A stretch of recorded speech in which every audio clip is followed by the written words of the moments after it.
কবিতাৰ শিৰোনাম এটা পাগল আছিল। আবৃত্তি নীল বৰুৱা। এটা পাগল আছিল, দুখত অকলে হাঁহিছিল আৰু সুখতো কান্দিছিল।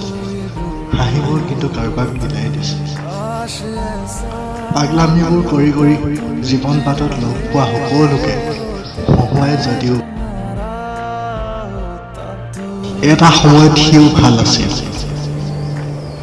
সি হেনো নিজতকৈও কাৰোবাক বেছি ভাল পাইছিল, কিন্তু আপোনজন এদিন ক'ৰবাত হেৰাই গ'ল। বুজাবুজি সিহঁতৰ বহুত আছিল। সিহঁতে জানিছিল যে সেই প্ৰেমৰ কাহানিও মিলনি নহয়। তথাপি ৰাতি ৰাতি সপোন ৰচি প্ৰেমৰ নামত সিহঁতে বহু দূৰ আগুৱাই আছিল।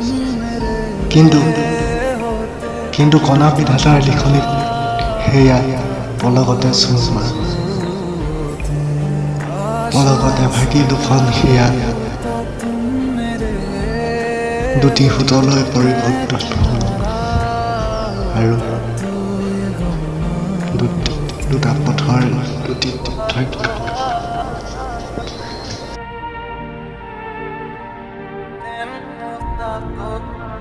অৱশেষত হাৰ মানিলে কণা বিধাতাৰ লিখনিত, যদিও আজিও সি নিজৰ প্ৰেমিকাক বিচাৰি ফুৰে।